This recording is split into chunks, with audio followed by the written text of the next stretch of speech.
Nongeye kubasuhuza mu kivandimwe aho muri hose mutwumvira. Iki ni ikiganiro menya byinshi, ikiganiro ukurikirana kuri Tele Montagne Rwanda, ari nayo mpamvu umanutse munsi y'iyi video ugasa n'ureba ahantu hatukura handitse ijambo subscribe ukakanda. Hari ibyo bigufasha kujya ubona ibiganiro byacu byose mu buryo bukoroheye cyane. Ni ikiganiro cyiza cyane kitwungura ubumenyi, kucyumva ni iturufu ihambaye. Sinzi niba ujya ubitekerezaho, ariko burya hari ibintu wakora ugatinyuka umukunzi utinyira ubwiza bwe igihe cyose ushaka gukundana nawe. Uyu munsi tuvugana ibi ngibi, hari umukunzi wacu udukurikirana. Ndagira ngo wumve neza ubu busabe bwe. Ni uwitwa Edmond Nsabiyumva. Uyu nguyu aherutse kutwandikira agira ati: ndashaka mumbwire icyo nakora kugira ngo nshobore gukunda umukobwa mwiza abandi batinya. Ni Edmond Nsabiyumva. Ni ingingo yari yadusabye ko twamukoreraho. None rero ni iki wakora igihe cyose wifuza kujya mu rukundo n'umukobwa uwo ari we wese, cyangwa se umusore mwiza ariko benshi nawe utisize mutinyira ubwiza bwe? Ni iki kibazo wumvise mu buryo bworoheje wowe ntabwo wakumva umubare w'abantu bigora cyane kukisubiza, ariko natwe ntibyatworohera. Niyo mpamvu ejo bundi igihe nari ndimo kwitemberera mbangize gutya mpura n'urubuga rwitwa Brides. Ubusanzwe bisobanura abageni ariko b'abagore, kuko abagabo bahinduka bridegroom aho ni mu Cyongereza. Ni urubuga rutanga inama ku bakundana ndetse no kububatse ingo muri rusange. Kuri uru rubuga bavuga neza ko bazi neza icyo bisaba ngo umuntu abashe gutereta cyangwa se kureshya uwo ari we wese atinyira ubwiza bwe, ubundi akaba yamutwara umutima burundu. Kuri uru rubuga rero bavuga ko burya kujya mu rukundo n'umuntu runaka ubundi ntako biba bisa.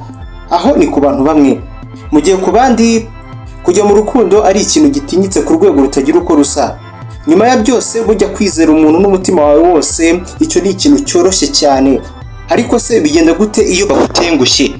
Ariko se ubundi ni gute umuntu wavutse agakura bigera igihe akisangana intinyi cyangwa se ubwoba bwo kuba yajya mu rukundo? Biba byagenze gute?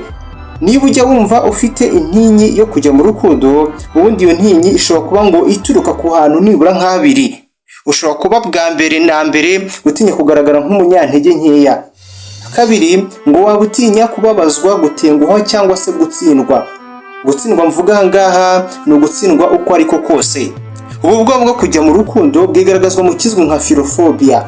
PHILOPHOBIA ni ukugira ubwoba bwo kujya mu rukundo cyangwa se bwo kuba wasigasira ndetse no kuba warema umuhuro n'undi muntu runaka werekeranye n'amarangamutima.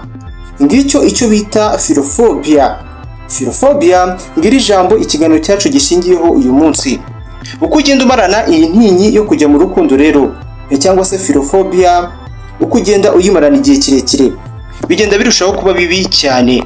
Nk'ingaruka rero, umuntu umaranye PHILOPHOBIA igihe kirekire biba bishobora kumutera ikintu gisa n'uburwayi. Niyo mpamvu ubundi PHILOPHOBIA izwi nk'indwara. Ibiri nabyo bivamo kwivana mu bandi k'uwo muntu ufite iyi ndwara, ibizwi nka social isolation, depression cyangwa se kwigunga. Nyamara tutitaye ku kigero ugiraho ubu bwoba, bavuga ko ubundi bitakabaye akarande mu gihe cyose babyitayeho. Mujye mureba ko mutarwaye. Ni PHILOPHOBIA, intinyi cyangwa se ubwoba bwo kujya mu rukundo.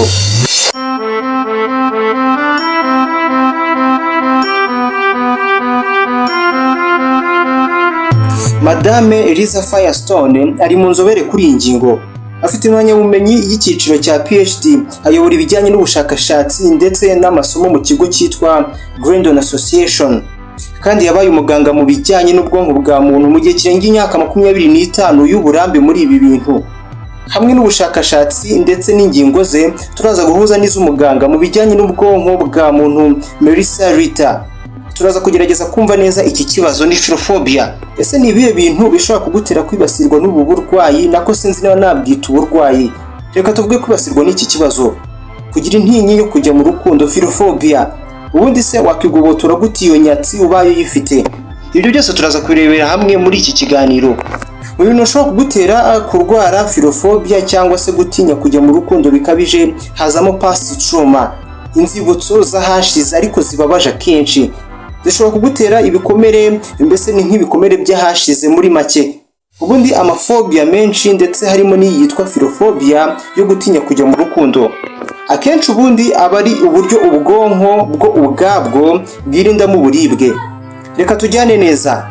Niba mu hashize hawe warigeze guhemukirwa, bimwe byakubabaje ku rwego rutagira ingano, ubwonko bushobora guhera kuri icyo kintu bwishakamo igisubizo cyo kukurinda ikintu icyo ari cyo cyose cyasa n'icyo ngicyo.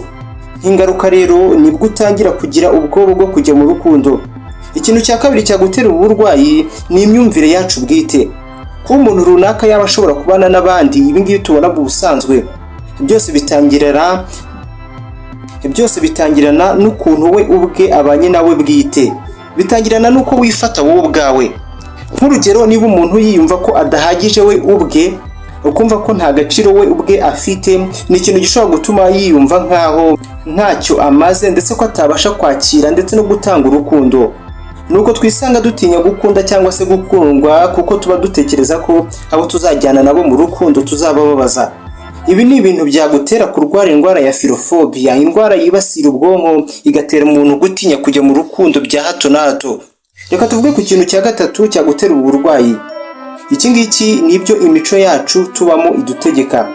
Tekereza niba mu muco runaka abantu runaka batekereza ko iteka umuntu ugomba gutangiza umubano wihariye ibizwi nko gutereta, bakaba bemera ko ugomba kubitangiza agomba kuba ari umugabo cyangwa se ari uw'igitsina gabo. Mu muco umeze gutya, ntabwo umukobwa cyangwa se umuntu w'igitsina gore azashobora kwihandagaza ngo ajye kuresha umusore by'umwihariko anatinya. Uko bigenda biba byinshi rero bifata igihe kirekire. Indwara ya PHILOPHOBIA ni nako igenda yiyongera cyangwa se ikura. Aho ni hamwe. Ariko se ni iki ubundi cyagufasha gushirika ubu bwoba igihe cyose wabwisanganye ubufite? Ibuka kumanuka munsi y'iyi video ureba hano hatukura handitse ijambo subscribe wakande. Uzajya ubona ibiganiro byacu byose mu buryo bukoroheye. Ni nansoreje iki gice cya mbere cy'iki kiganiro.